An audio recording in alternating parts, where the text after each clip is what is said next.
문단 표시 안 한 사람 문단 표시 하시고 첫 번째 질문 볼게요. 자, 장애인 한대 정상인이요. 인지 한번 보자라는 거지. 인해장. 자, 1980년대 초까지만 하더라도 신체의 일부에 장애가 있거나 정신 능력이 원활하지 못해 일상생활이나 사회생활에서 어려움이 있는 사람을 장애자라고 이제 불렀다라는 거죠. 자, 그러나 장애인 관련 단체들은 장애자의 자가 놈, 즉 사람을 낮춰 이르는 말이기 때문에 이를 바꿔야 한다는 의견이 제시되었고, 이에 사람을 의미한 한자 인을 써서 장애인이라고 부르게 됐다라는 거죠. 그러니까 지금 이렇게 불리게 된 이유에 대해서 이제 이야기가 나오는 거죠, 그렇죠? 그래서 여기 문장이 중심 문장이라고 보시면 되고, 당연히 핵심어는 장애인이 되겠죠. 한때는 친구를 의미하는 한자 우를 써서 장애우라고 이제 표현을 쓰기로 했대. 그러니까 또 어떤 표현이 쓰였는지에 대해서도 나오지. 그러나 장애인 스스로가 자신을 장애우라고 부르는 것은 좀 부자연스럽지. 다른 사람이 얘기하는 거 몰라도. 그래서 장애인이 아닌 사람의 입장만 강조된 표현이기 때문에 현재는 사용되고 있지 않다라는 거죠. 그래서 여기서는 장애우라고 불리기도 했는데 지금은 아니다라고 하는 거야. 그래서 선생님, 너는 이제 요즘에는 특수 교육을 받잖아요, 그치? 그래서 특수 이제 뭐 교육 지원실 이렇게 하기도 했는데 선생님 때는 뭐라고 불렀냐면 그것도 좀 웃기긴 한데 우리 친구라고 불렀어요. 특별히 응? 뭔 개소리예요? 그러니까는 그러한 이제 지금은 이제 장애인 이렇게 부르잖아. 아니면 지체 장애인이나 이렇게 특수 교육을 받아야 되는 친구들 있잖아. 그런 친구도 선생님 때 고등학교 때 보면은 우리 친구 이렇게 불렀어요. 그래서 우리 친구 반 뭐 이런 식으로 불렀는데 지금은 안 그러잖아요, 그렇죠? 그냥 지금은 어떻게 얘기하죠? 반 이름 아니에요. 아니, 남은 반, 우리 친구 반 있어요. 우리 친구 반 있었어? 있어요. 아, 그랬어? 약간 개나리 반 뭐 이렇게 그렇게 하잖아. 유치원이 있을 것 같은 반. 아, 그런 반이라고? 그래서 그렇게 했는데 이제 지금은 이런 표현을 안 쓴다라는 거죠. 그렇다면 장애를 가진 사람을 장애인이라고 한다면 장애를 가지지 않는 사람은 무엇이라 불러할까? 그러니까 반대 개념을 또 어떻게 해야 될까? 이렇게 생각한 거야. 정상인, 비장애인 하면서 표준 국어 대사전에 따르면 정상인의 상태가 특별한 변동이나 탈이 없어 제대로인 사람을 정상인이라고 이제 정의를 하는데, 그렇다면 장애인의 상태가 특별한 변동이나 탈이 있는 제대로 되지 않는 사람을 가리키는 걸까? 하면서 여기서는 이제 반대 개념을 어떻게 해야 되는지에 대해서 이제 의문 제기한 거예요. 그래서 의문 제기한 첫 번째 문장이 중심 문장이고 핵심어는 이제 정상인이라고 부르는 게 맞을까라고 이제 얘기를 하는 거예요. 정상인이란 표현은 정상과 반대되는 개념으로 장애를 생각하여 장애는 정상이 아닌 생각을 담고 있습니다. 이는 장애를 가지지 않는 사람의 시선에서 만들어진 단어라는 거죠. 그래서 이 정상인이란 단어에는 장애인에 대한 우리의 편견이 들어갈 수 있다 이 말이야. 그래서 장애인의 관점에서 만들어진 단어인 비장애인을 제외하면 장애를 가지지 않는 사람을 일컫는 단어들은 대부분 장애를 가지지 않는 사람의 관점에서 만들어진 단어라고 볼 수가 있다라는 거죠. 그래서 이제 비장애인은 이제 일컫는 단어들을 갖는 이제 문제에 대해서 이제 얘기가 나오는 거죠, 그렇지? 자, 마지막 문장 봐보자. 장애인들도 우리 사회 구성인으로 비장애인들과 함께 우리 사회를 이끌어 나가고, 그리고 비장애인들이 장애인에 대한 편견을 버리고 장애인들을 인정하고 존중하면 우리 사회는 좀 더 풍요롭고 다양한 가치를 추구하는 사회가 될 거다. 그러니까는 비장애인이라는 단어 빼고는 장애인에 대한 뭐가 담겨져 있다?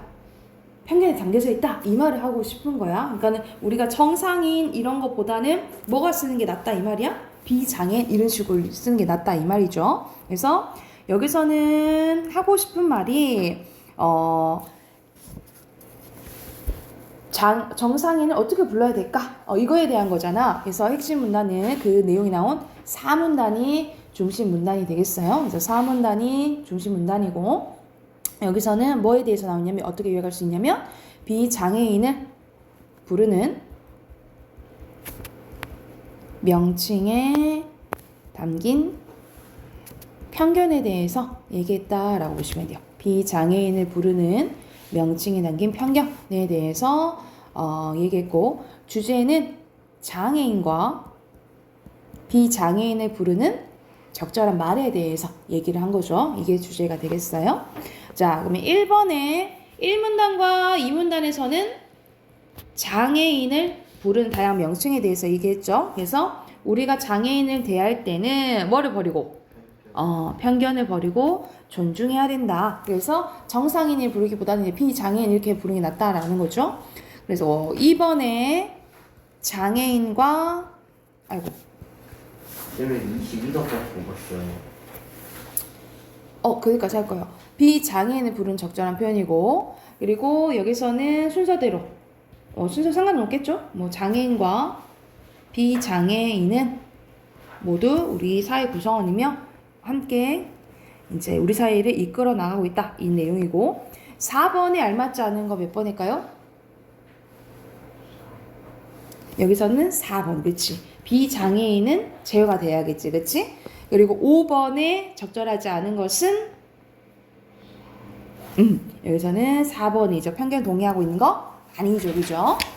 이어서 두 번째 질문도 이어서 해봅시다. 드론에 대해서 나오네요. 남학생들 드론 이런 거 막 좋아하던데. 드론을 지금 하는 사람 있어요? 이런 유행이 지나갔나? 안 하요? 드론 날린 한 거 있던데. 여기 저기 그 첨단에 가면 드론 공원도 있거든요. 그래서 거기서 이제 드론 날리는 공간이 있고, 그리고 이제 무료로 강습해주기도 하고 막 그러더라고요. 저 언제 한번 갔는데 드론이 보통 요만하잖아. 근데 진짜 이만한 거 나 봤다니까? 엄청 큰 거. 몇십만 원? 더 비쌀 것 같은데? 몇십만 원. 그밖에 안 한다고? 엄청 크더라고. 이런 거 이만하던데? 무거워서? 저 아빠 그거 샀다고 응. 물에 빠뜨려갖고 엄마 아빠한테 씨발 새끼하라 했어요. 엄마가? 140만 원 주고 샀어요. 이만했는데 140만 원? 그거 하다가 배터리가 딱 떨어져갖고 물로 뻥 빠져. 그런 건 얘기 안 해도 돼, 민준아. 해야 돼요. 자, 그리고 뭐지? 이 드론에 대해서 선생님도 한번 날려보긴 했는데, 쌤 못 날리죠? 응? 아니야. 저는 빌짝하다가 떨어지죠. 아니, 그래, 떨어진 적 없어. 한번 해봤지. 이제 친척 동생이 갖고 있어가지고 한번 해봤는데, 재밌더라고요. 그래서 여기서는 이제 드론이, 걸리는 거 아니에요, 선생님? 드론이 어떤 역할을 하는지 방송에서 많이 쓰이기도 하죠. 한번 봐볼게. 드론에 대한 개념이 바로 나오네. 드론이란 사람이 타지 않는 채 먼 거리에서 무선 전파로 조종할 수 있는 비행기를 가리키는데, 2000년대 초반에 군사용 무인 항공기로 개발된 드론은 최근 군사용을 넘어 다양한 범위에서 많이 사용되고 있습니다. 여러 TV 프로그램에서는 드론으로 촬영한 영상을 보여주기도 하고, 일부 사람들은 취미로 드론 날리기도 한다는 거죠. 그래서 여기서는 이제 드론에 대한 설명이 중심 문장이 되겠네. 여기가 중심 문장이고 핵심어는 드론이 되겠죠. 최근 기술의 발달로 드론이 더 가볍고 작아지면서 주택가나 사무실 등에서도 드론 날리는 것이 가능해졌는데, 그 결과 2017년에는 미국 기업인 아마존이 드론을 활용하여 물품 배송을 실시하겠다고 발표를 하게 됐습니다. 그리고 2019년 4월에는 미국 연방항공청에서 미국 내 드론을 이용하여 공중 배송 사업을 시작할 수 있도록 허가였기 때문에 드론을 이용한 물품 배송이 곧 실현될 수 있을 거라고 하는 거죠. 그러니까는 이제 아무래도 교통 배로 가거나 아니면은 이제 차로 가기 조금 어려운 부분은 드론을 통해서 할 수 있다라는 거지. 그래서 더 널리 사용되는 가능하다 이 말인 거잖아요. 그래서 첫 번째 문장이 중심 문장이고 핵심은 그대로 드론이 되겠죠. 또 드론은 덧붙여서 배송뿐만 아니라 임용 구조용으로 활용할 수도 있대요. 높은 산속에 응급 환자가 생기면 보통 헬기를 통해 환자를 구조하는데, 하지만 헬기가 뜨는 데에는 기상 및 많은 요소들이 영향을 미치기 때문에 조건이 맞지 않으면 환자를 빠르게 구조하기가 어렵다는 거죠.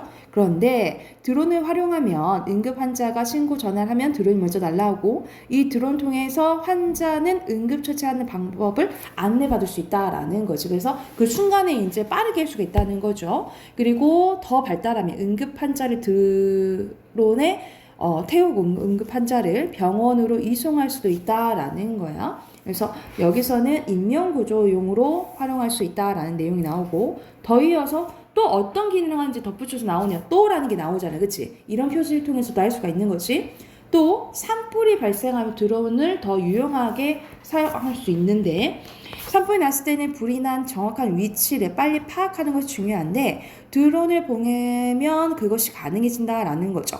그리고 산불이 난 위치를 확인한 후에는 드론을 이용하여 그 위치에 소화 미사일을 쏘면 불이 더 초기에 진압될 수 있다라는 거. 그러니까 여기서는 드론이 어떻게 쓰이는지 나열되잖아, 그렇지? 그러니까 이거를 쓰임이 보통 이제 이렇게 뭐 첫째, 둘째, 셋째 이렇게 나오면 병렬적으로 이제 제시되어 있다 이렇게 표현하기도 하거든요.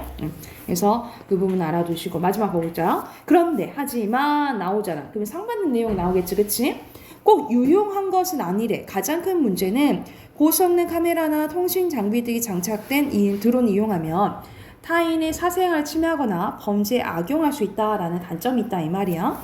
그래서 이 사람이 하고 싶은 말은 드론의 지속적인 개발과 함께 개인의 사생활과 안전이 범죄로부터 보호받을 수 있는 장치를 마련해야 드론의 발전부터 얻는 사회적 이익이 점점 커질 수 있을 거다라고 이 사람은 얘기하네. 그래서 마지막까지 핵심어는 드롭이라고 보시면 돼요. 자, 그러면 여기서 하고 싶은 말은 마지막에 나왔잖아. 발전과 마찬가지로 이 문제점을 개선을 해야지 더 도움이 많이 될 거다 이 말 한 거잖아요. 그죠? 그래서 오문단이 중심 문단이고 어떻게 요약할 수 있냐면 드론으로 인해 발생할 수 있는 문제와 그 해결 방안에 대해서 얘기했다라고 보시면 돼요. 드론으로 인해 발생할 수 있는 문제와 해결 방안. 그리고 주제는 드론의 활용과 문제점 및 해결 방안이 되겠죠. 자, 그럼 해당하는 거 6번에 1문단은 드론의 개념과 활용이고 그리고 각각 쓰임 두 가지가 나왔죠. 그쵸? 그리고 마지막에는 드론으로 인해 발생할 수 있는 문제와 해결 방안에 대해서 이제 얘기가 나온 거지. 그리고 여기서는 주제 아까 했죠? 드론의 활용과 문제점 해결 방안. 그리고 보통은 뭐로 구한다고? 환자를. 헬기로. 근데 드론도 가능할 수 있다라고 얘기했고요. 9번에 알맞지 않은 것은? 그날 빨리 말해. 건너 몇 번 했니? 숙제 안 했다. 몇 번? 숙제 안 했어. 숙제 안 했어. 알맞지 않은 거. 군사용 맞죠? 그날 숙제 안 했어. 그치. 더 자극과 가볍다 있죠? 알맞지 않은 것은 3번인데 2017년 미국에서는 드론을 활용한 물품을 배송하기 시작한 거야? 하겠다고 발표했다 했죠. 아마존에서. 그치? 그 부분이 들렸죠. 그리고 10번에 기억의 이유로 가장 적절한 것은 왜 유용한 것만 아니야. 사생활 침해가 문제 있다는 거죠. 10번에 4번이고요. 자, 이어서 어휘 확인해 볼게. 1번에 이송하다, 2번에 법률, 3번에 일컫다, 그리고 4번에 고성능, 그리고 고성능, 5번에 1번, 6번에 2번, 7번에 3번, 그리고 8번에 1번이고요. 그리고 9번에 탈, 10번에 비용, 11번에 편견, 그리고 12번에 3번, 13번에 2번, 그리고 14번에 진압, 15번에 동의, 16번에 침해. 자, 한 대이 더 할게요. 뒤에 보면 22대이 있어요. 20... 시간이 안 가요.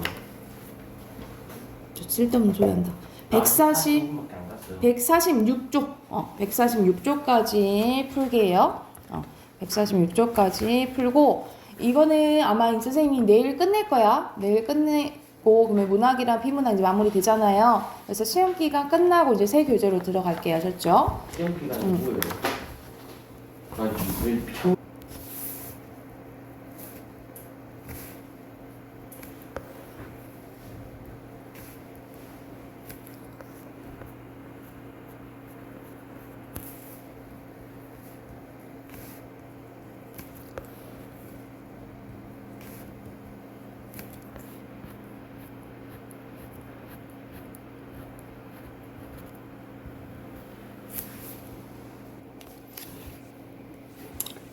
같이 한번 봐봅시다.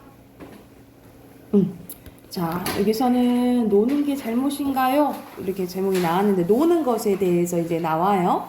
자, 어린이들의 대통령 뽀로로도 노는 것이 제일 좋다고 하고 시험이 끝난 주말에는 많은 친구들이 놀 계획을 세우는 거 보면 인간은 노는 거가 뗄 수 없어 보인다. 과연 인간은 언제부터 놀았을까 하면서 이게 궁금한 거야, 이 사람은. 그래서 여기서는 이제 노는 것에 대해서 이제 나오고, 인간이 언제부터 놀았냐는 질문에 답을 하려면 꽤 오랜 시간을 거슬러 올라가야 하는데, 많은 사람들이 농사를 지으며 살았던 농경사회 시대에는 힘들고 고된 농사일을 즐겁게 하기 위해서 노동요, 즉 노래를 부르며 일을 했다라는 거예요. 이는 어업을 할 때로 적용되었는데 우리나라엔 다양한 뱃노래가 전해지는데 이 노래들은 배를 닦는 내용부터 고기 잡는 내용까지 다양하다라는 거죠. 그래서 이러한 노래를 통해서 뭘 알 수가 있다 이 말이야. 오랜 시간부터 일을 할 때 놀면서 하려고 했다라는 거지. 그래서 특히 노동요가 많이 발달했다라는 내용이에요. 네덜란드 학자 요한 하위징하 역시 오래전부터 인간들은 노래를 하면서 살아왔다고 이제 주장하는데 그는 모든 문화현상이 노래에서 시작되었다라고 하면서 노래 속에서 비로소 문화가 발달했다고 이제 설명한다 이 말이야. 그는 노는 행위가 생존에 직결되지 않고 자유로움의 목적을 갖지 않지만 점차 생활 전체를 보완하고 문화의 기능을 갖는 필수적인 것으로 발전했다라는 거죠. 그러니까 생존과 막 직결되진 않지만 도와주는 역할을 한다 이 사람을 본 거야. 그래서 여기서는 문화가 만들어졌다라고 이제 얘기가 나오는 거죠. 그래서 그만큼 이제 놀이가 이제 중요하다라는 내용이 나오지. 우리가 매일매일 근데 놀기만 한다면 어떻게 될까? 만약 노는 것을 매일매일 해야 한다면 그것은 더 이상 노는 것이 될 수 없다라는 거죠. 그래서 이 사람 생각하기에는 진정한 놀이는 잠시 일상생활에서 벗어나서 이루어지는 것이기 때문에 그것이 매일매일 해야 하는 일이 되는 순간 놀이는 놀이가 아니다라는 거죠. 진짜. 그러니까는 여기서는 진정한 놀이란 매일매일 해야 되는 것이 아니라 잠깐 일상생활에서 벗어나서 그러니까 스트레스 푸는 용으로 해야 된다 이 말이겠죠. 어린아이들이 하는 놀이는 아이들의 심신발달에 중요한 역할을 한다. 청소년이나 성인들이 하는 놀이는 일상생활이나 일에서 생기는 스트레스를 해소하고 그리고 기분을 전환하며 피로를 푸는 도움이 된다라는 거죠. 그래서 지나치게 노느라 일상생활 제대로 하지 못하면 문제가 되겠지만 그렇지 않으면 놀이는 우리의 삶에서 긍정적인 역할을 한다라는 거예요. 그래서 적당한 놀이는 도움이 된다라고 이제 얘기가 나오지. 그래서 여기서는 놀이가 우리에게 긍정적인 역할을 한다라고 했잖아요. 그래서 하고 싶은 말은 마지막 오문단에 있고 요약은 놀이의 긍정적인 효과가 되겠어요. 긍정적인 효과. 그리고 주제는 놀이의 유래와 오래전부터 일을 할 때 놀았다라고 했죠. 그리고 마지막 긍정적인 역할이라고 보시면 돼요. 자, 1번 보면 중심 대상은 놀이죠. 그렇죠? 그리고 특히 네덜란드 학자를 통해서 모든 문화 현상이 놀이에서 시작됐다. 그래서 문화를 이제 만들었다라고 봤죠. 그렇죠? 그리고 주제는 아까 했죠. 인간의 놀이의 유래와 긍정적인 역할이고 그리고 놀이는 아이들의 마지막 문단에 나오죠.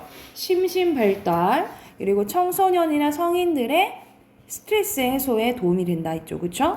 그리고 4번에 알맞지 않은 것은 자 3번이죠. 여기서는 어디에 있냐면 3문단에 보면은 놀이는 목적을 갖고 있지 않다 했어. 아예 목적이 없다 했어요. 그리고 5번에 알맞지 않은 거 뱃노래죠. 이 뱃노래는 1번이지. 놀이는 생존에 직결되는 것이 아니고 보완해주는 역할이라 했죠. 그쵸? 전혀 없는 내용이고 두 번째 것도 바로 가볼게. 자, 여기서는 아기가 어른보다 추위를 덜 타는 이유에 대해서 나와요. 보통 어린애들이 막 열이 많다라고 하잖아. 그치? 그래서 왜 그런지 그 이유에 대해서 나오는데, 자, 맛있는 삼겹살을 구워 먹는다고 생각을 해보세요. 삼겹살을 굽는 판의 아래에는 보통 이제 통을 두는데, 이 통에는 비계라 불리는 돼지고기 지방이 모이게 됩니다. 시간이 지나면 이 지방은 하얗게 굳는데, 이 때문에 모든 지방이 하얗다고 생각하는 사람들이 많다라는 거. 여기서 보통 지방 하면 흰색이 이제 떠올리지, 그치? 그래서 여기서 이제 지방이 하얗다라고 생각하는 사람 많은데, 사실 그렇지 않은 것도 있는 것은 이제 추론할 수 있겠죠. 바로 나오네. 하지만 모든 지방이 하얀 것은 아니래요. 우리 몸속의 지방 세포는 갈색 지방 조직과 백색 지방 조직으로 이루어져 있는데, 백색 지방 조직은 우리가 흔히 알고 있는 흰색의 지방 조직으로 과잉 영양분인 지방을 저장하는 역할을 합니다. 그리고 갈색 지방 조직 안에는 지방 조직을 갈색으로 보이게 하는 갈색 미토콘드리아가 들어있는데, 갈색 지방 조직은 백색 지방 조직에서 원료 공급을 받아 열을 발생시키는 역할을 한대요. 그럼 이 지방 역할은 열을 이제 발생하게 만드는 거야. 그래서 여기서는 나뉘어져 있죠. 우리 몸속의 지방 세포는 갈색 지방이랑 백색 지방으로 나뉘어져 있다. 이걸 알 수가 있겠지. 그리고 핵심어는 이 두 가지가 되겠죠. 그죠? 자, 우리는 추위를 느끼면 몸을 떨게 되는데, 우리의 몸이 추위에 맞서 체온을 올리기 위해서 저절로 몸을 떨게 이제 만드는 거래요. 체온을 높이려고 움직임을 만드는 거지. 혹은 우리가 일부러 몸을 움직여 열어내려고 하기로 한다. 하지만 근육이 충분히 발달하지 못한 신생아들은 추워도 몸을 떨 수가 없다라는 거예요. 근육이 별로 없어서. 그래서 그럼에도 불구하고 신생아들은 어른보다 추위를 잘 견디는데, 이유가 바로 나오네요. 신생아들이 열을 발생시키는 갈색 지방 조직을 많이 갖고 있기 때문이래요. 그래서 여기서 핵심어는 갈색 지방 조직이 되겠죠. 그죠?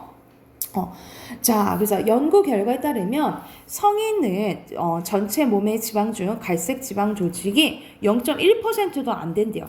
반면에 대조 나오지? 신생아의 경우 전체 몸의 지방 가운데 약 5%가 엄청 많지, 그치? 지방 조직에 갈색 지방 조직이 구성되어 있고 많은 열을 생성하기 때문에 추위를 덜 느낀다고 합니다. 다만 신생아가 성인으로 커가는 동안 갈색 지방 조직이 점차 줄어들게 된다 이 말이에요. 그래서 여기서는 성인에 비해 신생아들이 이 갈색 지방 조직이 많기 때문에 추위를 덜 느끼게 된다라는 거야. 그래서 갈색 지방 조직이 이어서 핵심어다라고 보시면 돼요. 그래서 선생님이 이거 어렸을 때, 그러니까 애들, 여러분이 이제 깐난 애기 막 보고 이럴 기회가 별로 없으니까 보면은 이제 온도 조절을 되게 잘 해줘야 되는데, 아니면 애들이 막 열이 나거든요. 근데 선생님이 어렸을 때 엄청 크게 아픈 적이 있었대. 그러니까 완전 깐난 애기였을 때가 난 모르지. 근데 들었는데 엄마가 몸조리를 한다고. 보통 엄마는 몸을 따뜻하게 해줘야 되고 애기들은 그렇게 막 따뜻하게 엄청 따뜻하게 뜨겁게 할 필요는 없거든요. 근데 엄마가 몸조리를 한다고 방바닥을 엄청 지글지글 끓게 했던 거야. 근데 선생님이 5월생인데 선생님이 좀 지났으면 좀 점점 여름이 왔을 거 아니야, 그지? 근데 날씨가 더운데 막 지글지글 해놓으니까 선생님이 엄청 열이 난 거야. 그래가지고 병원에 데리고 갔는데 열이 안 떨어져가지고 약간 그렇게 얘기를 했대. 마음의 준비를 하라고 그렇게 얘기를 했대. 그러니까 또 이제 다른 병원에 이제 가봐야겠다 생각해서 이제 대구에서 이모랑 이모부가 오신 거예요. 그래가지고 대구 살았어요? 아니, 선생님 서울 살았는데 대구에서 이제 바로 밑에 있는 이모가 온 거야. 그래가지고 이제 아프다고 막 하니까. 그래가지고 그럼 대구에 큰 병원을 데리고 가자 해서 서울에서 대구까지 이제 온 거야. 근데 그때 당시에 이모부 차가 트럭이었는데 이제 이제 열 내려가라고 이제 고속도로에서 이제 창문 다 내리고 막 바람 통하게 해서 이제 새벽에 그 뒤에 쌤 실험관 그렇게 이제 그래가지고 트럭 뒤에 아니 그 트럭 조수석에 바로 뒤에 있는 공간 있잖아. 아예 뒤에 말고 그래가지고 근데 이제 막 바람 쐬면서 온 거야. 그래가지고 병원에 대구에 있는 제일 큰 병원을 갔는데 왜 데리고 왔냐고. 얼어지지 않았어요. 왜 데리고 왔냐고 그랬다는 거야. 왜냐면 열을 거의 날씨가 좀 더웠으니까 왜 데리고 왔냐고 막 그랬다는 거야. 그러니까 막 열이 이렇게 바람을 쐬니까 열이 내려갔던 거야. 그래가지고 이모랑 이모부가 선생님을 아직 만나면 아직도 너는 뭐지? 너 때문에 우리 때문에 살았다고 막 그렇게 얘기하거든요. 그 의사가 돌팔이 아니에요. 아니 그만큼 열이 안 떨어져. 그만큼 이제 온도 조절이 중요한 거지. 그래서 이렇게 열이 많으니까 이렇게 엄청 따뜻하게 할 필요는 없다 이 말이야. 언제까지 그래서- 서울 살았어요? 10살까지요. 10살까지 살았어요. 10살까지 살았어요. 그래서 왜요? 원래 거기 부모님이 거기서 만나셨어요. 서울에서. 서울 어디 살았어요? 서울 어디 동네 좀 알아요? 잠시 살았어요. 잠시 살았어? 선생님은 거기 공덕동에 살았어요. 잠시 그 롯데월드에서 그 10분 거리. 오 가깝게 지었네. 선생님은 서울역 근처. 서울역 근처에 살았어요. 그래서 만약 내가 다른 사람보다 추위를 많이 탄다면 갈색 지방 조직을 상대적으로 적게 갖고 있기 때문이라고 추측할 수가 있다라는 거죠. 그래서 우리 뭐 추위 많이 타는 사람, 덜 타는 사람들 있잖아, 그지? 이렇게 알 수가 있다라는 거지. 그래서 갈색 지방 조직을 늘리려면 꾸준히 운동을 해야 된대요. 그래서 마지막도 갈색 지방 조직이 핵심이다라고 보시면 돼요. 자, 여기서는 신생아들이 왜 추위를 덜 타는지 이유는 몇 문단이 나와 있어요? 이유?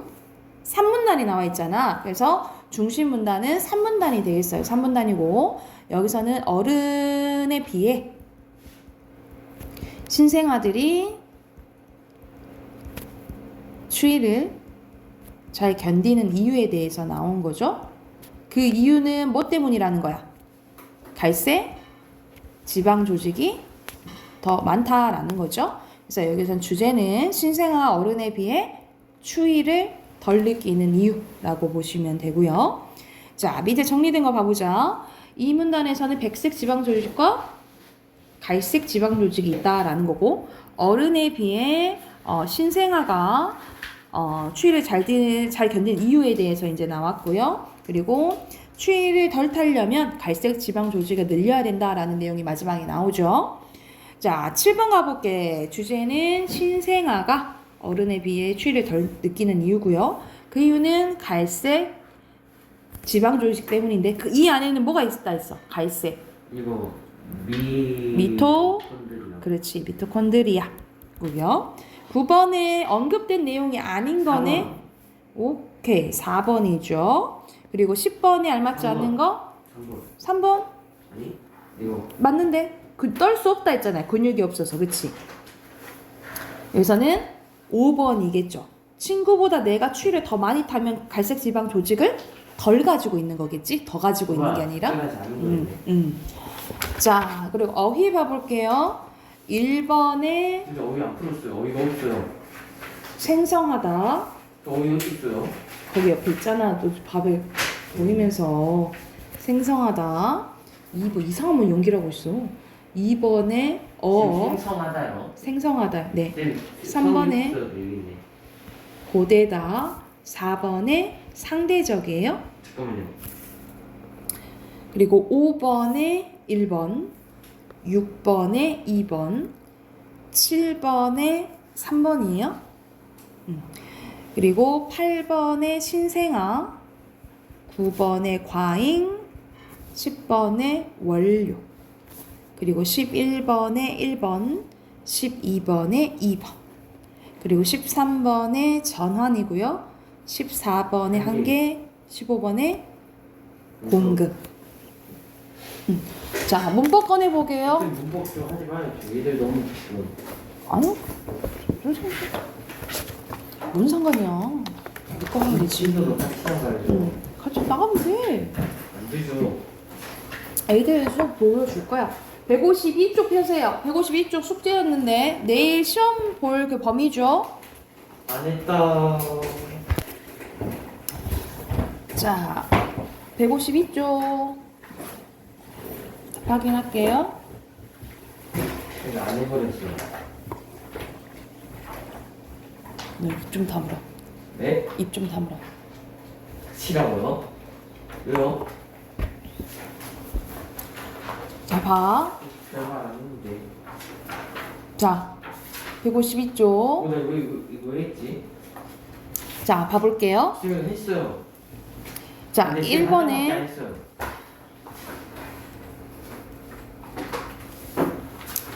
자, 1번 봐볼게.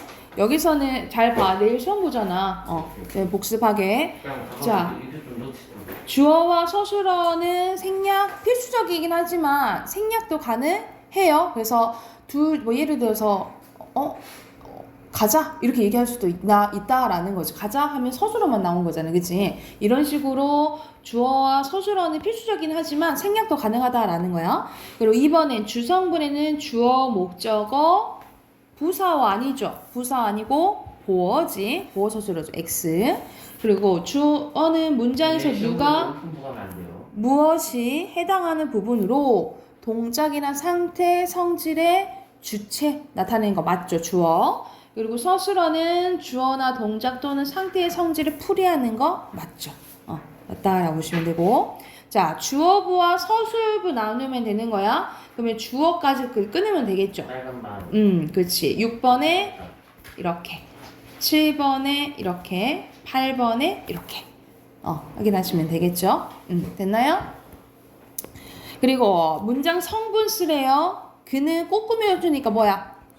관형어. 10번에 서술어. 11번에 주어. 12번에 관영어. 관형어.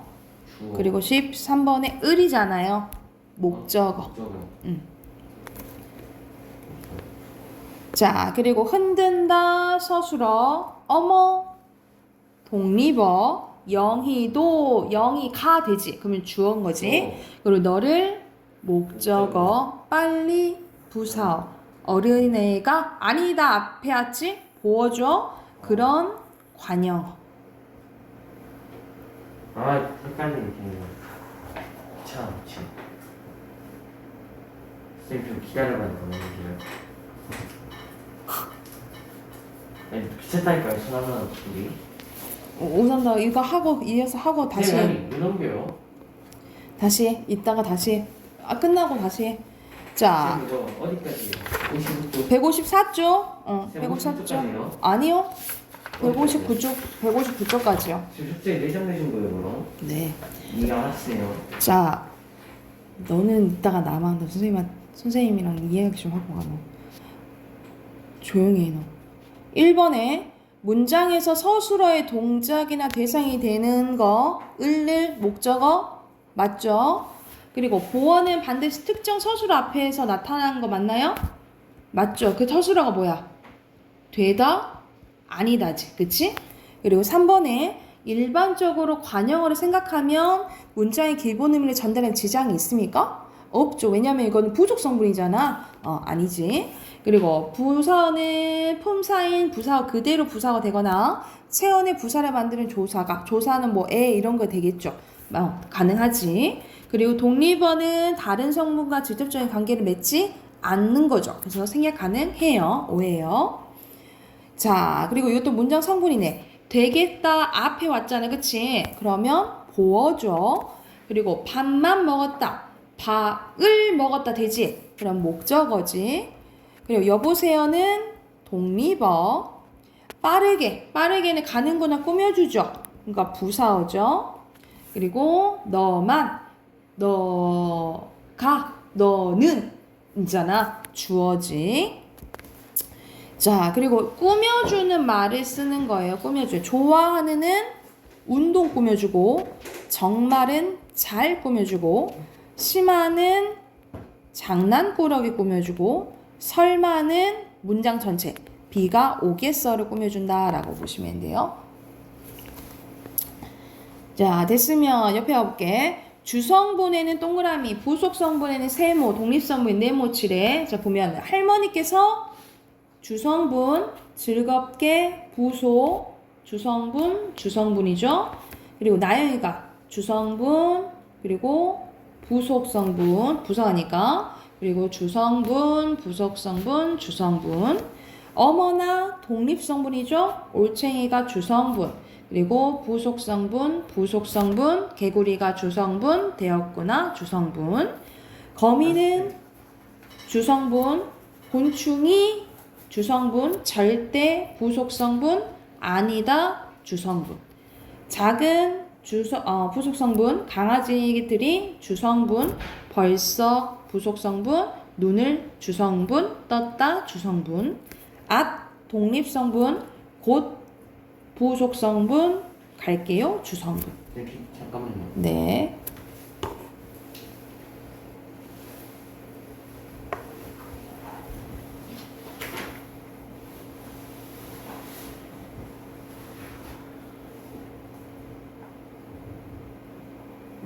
됐어요.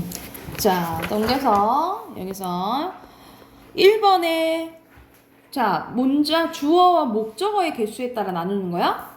서술어죠? 서술어지. X죠. 2번에 이어진 것은 대등 종속으로 나눠진 거 맞고요. 안긴 문장은 명사절, 부사절, 서술절, 관열, 인용절 5가지 맞죠?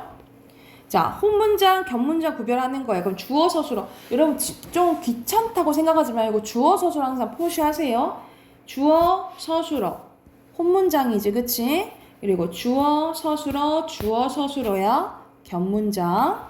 주어, 서술어, 주어, 서술어예요. 겹문장. 주어, 서술어야. 그치? 혼문장. 주어, 서술어, 주어, 서술어, 겹문장. 주어, 서술어, 주어, 서술어예요. 겹문장이다 보시면 됩니다.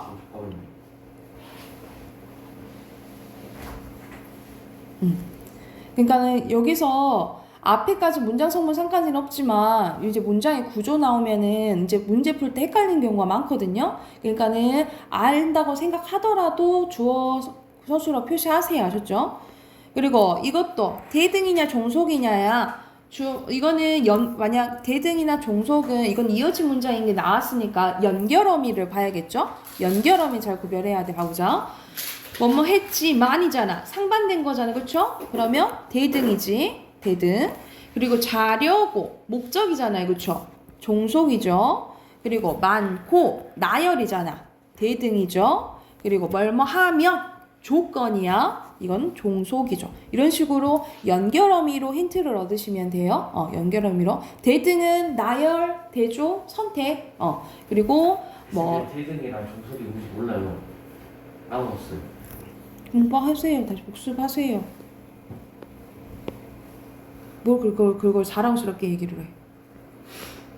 자, 여기서는 안긴 문장 밑줄 그을게. 코가 길다. 이거는 서술절이고요. 그리고 충무공이 만드니 거북선 꾸며주잖아.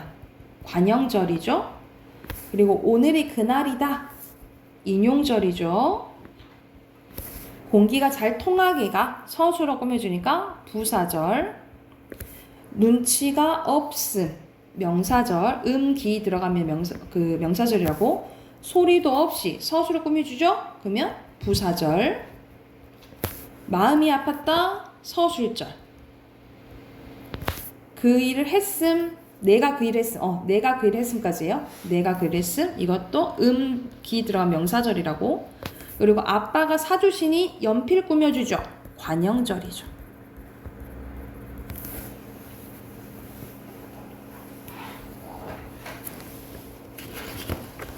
됐을까요? 자, 마지막 장 가볼게. 자, 1번의 명사절은 문장 속에서 주어, 목적어, 서술어 역할은 아니에요. X. 그리고 체온을 꾸며주는 거 맞죠? 인용절은 직접과 간접을 나눠준 거 맞아요. 자, 그리고 여기서 혼문장, 겹문장 보는 거지? 승철이는 뛰었다. 땀이 나도록. 겹문장. 국화꽃이 들덮고 있다. 어떻게? 환하게. 여기서는 주어 생략되어 있네. 그래서 이것도 겹문장. 할머니께서 해주신다. 그래서 이거는 혼문장. 선생님께서 말씀하셨다. 날씨가 정말 좋다고. 겹문장. 나는 주었다. 그녀에게 나의 시계를. 그래서 이거는 혼문장. 게임은 내가 좋아하던 게임은 전설이 되었대. 내가 좋아하다. 그래서 이거는 겹문장이죠. 그리고 여기서는 대등인지 또 종속인지 보는 거야. 내려서 원인이죠. 그러니까는 종속. 뭐뭐 하고 나열이지. 대등. 그리고 먹어서 이것도 원인이잖아. 종속이죠. 그리고 뭐뭐 했지만 상반된 대조죠. 그러니까 대등이겠죠. 됐나요? 자, 그리고 여기서는 앞뒤 문장의 원인과 결과인지 조건인지 목적인지요. 시간이 다 되어서야. 이거는 원인이죠. 기억이지. 그리고 쓰레기를 버리려고 목적이잖아요. 디귿. 놀아주면 조건이죠. 니은. 공부하느라 원인이지. 기억. 뭐뭐 하려고 목적이죠. 그래서 디귿이 되겠죠. 됐을까요? 자, 오늘 여기까지 하고 내일 시험 본다고 문장 성분이랑 문장 구조야, 그치? 복습 공부해 오시고 내일 오면은 시험 볼게요.